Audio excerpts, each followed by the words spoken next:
अपमान नहीं सहेगा हिंदुस्तान, बाबा साहेब का अपमान नहीं सहेगा हिंदुस्तान। जय जय जय जय मुर्दाबाद मुर्दाबाद मुर्दाबाद बीजेपी मुर्दाबाद मुर्दाबाद मुर्दाबाद अमित शाह मुर्दाबाद मुर्दाबाद मुर्दाबाद अमित शाह मुर्दाबाद मुर्दाबाद मुर्दाबाद।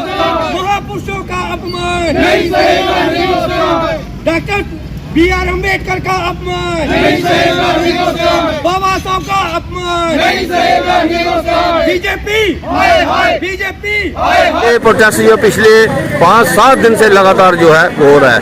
ये हिंदुस्तान है, हिंदुस्तान विभिन्न जातियों का गुलदस्ता जो है जो हिंदुस्तान है। किसी भी मुल्क के अंदर आप देखोगे तो ऐसा जो है प्रेम भावना और शक्ति जो है वो कहीं आपको दिखाई नहीं देगी।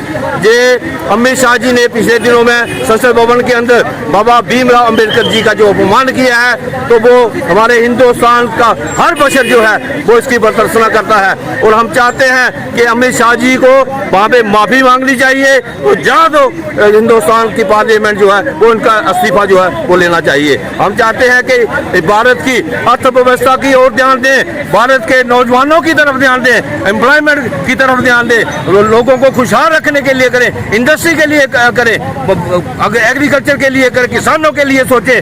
ये ना हो कि आप ये जो भड़काते रहते हैं, रोज नए मुद्दे जो है जिसको भड़काने का प्रयास करते हैं और हिंदुस्तान की अर्थव्यवस्था को बहुत सा नुकसान हो रहा है। हम देख रहे हैं कि वहाँ पे अपोजिशन का लीडर हमारा राहुल गांधी और उसके साथ मेंबर पार्लियामेंट, ये पहली दफा हमने देखा है कि संसद भवन के अंदर जाने के लिए उनको रोका गया। अगर वहाँ पे कोई धक्का मुक्की हुई है तो ये इनका षड्यंत्र था बीजेपी वालों का कि इनको अंदर नहीं आने देना, धक्का मुक्की होगी और इनके ऊपर जो है वो चार्जेस लगाए जाएंगे, केस लगाया जाएगा। वही हो रहा है और लोग जो है ये देख रहे हैं अच्छी तरह से। लोग 2 साल 11 महीने 18 दिन हमारा जो कॉन्स्टिट्यूशन बना, इसके ड्राफ्टिंग कमेटी के chairman doctor B.R. Ambedkar ji थे।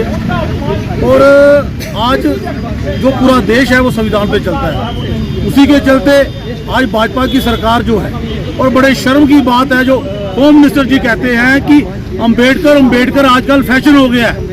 इतना नाम भगवान का जपा होता तो आपके 7 जन्म पार हो जाते।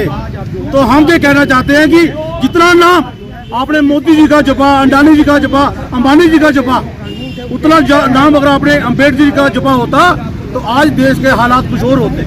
आज देश का नौजवान जो बेरोजगार घूम रहा है, तो कहने का मतलब जो लाखों करोड़ रुपया जो टैक्स पेयर का पैसा तकरीबन 30 लाख करोड़ रुपया तो अंबानी अडानी का माफ किया गया। तो कहने का मतलब ये है कि जो लोग इनकी कथनी और करनी में अंतर है, मुंह में राम राम बगल में छुरी। तो हम ये कहना चाहते हैं कि जो देश की जनता है, भारत की जनता है, वो B.R. अम्बेडकर का अपमान नहीं सहेंगे। और आज जब से ये आए हैं पिछले 11 सालों में इन्होंने लोगों को आपस में बांट दिया है, हिंदू मुस्लिम कर दिया है।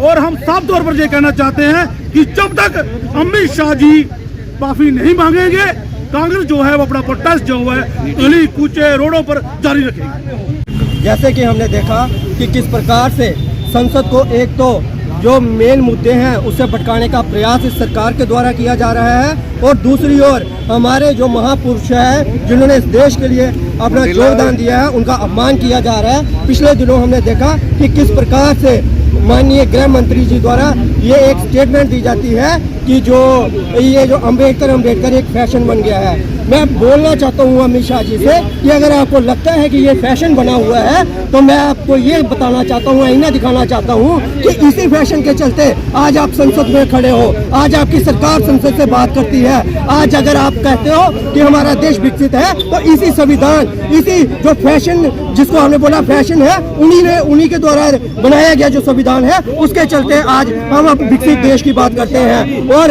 हमारे तमाम वर्ग के जो हमारे लोग हैं, निचले तबके से लेके ऊपरी तबके तक, सभी को अगर अधिकार सम्मान दिए गए थे इसी कॉन्स्टिट्यूशन के द्वारा दिए गए थे। आपने हमारे कॉन्स्टिट्यूशन के जो रचयिता थे उनका अपमान करके बहुत बड़ी गलती की है। इसके लिए आपको माफी मांगनी पड़ेगी। और मैं ये कहता हूँ कि नैतिकता के आधार पे अगर आपको शर्म है, क्योंकि इसी संविधान के दायरे में रह के आज आप गृह मंत्री हो, आपको इस्तीफा दे देना चाहिए यदि आपको ये लगता है कि ये फैशन है। और दूसरी ओर जब भी कभी आवाज उठाने का संसद में प्रयास किया जाता है और आप अपनी सांसदों की आवाज दबा के जो हमारे चुनिंदा सांसद है उनकी आवाज को दबाने का प्रयास करते हो, देश के असली मुद्दों से भटकाने का प्रयास करते हो, वो कांग्रेस पार्टी बर्दाश्त नहीं करेगी। कांग्रेस पार्टी का हर एक कार्यकर्ता हर एक मोहल्ले में, हर एक वार्ड में, हर एक ब्लॉक में, देश के कोने कोने में जाकर जो आवाज है जनता की उसको उठाएगा। और महंगाई की बात नहीं करते, आप बेरोजगारी की बात नहीं करते, आप आनंद फानन में आके हमारे यहाँ पे राहुल जी ने धक्का दे दिया, वो कर दिया।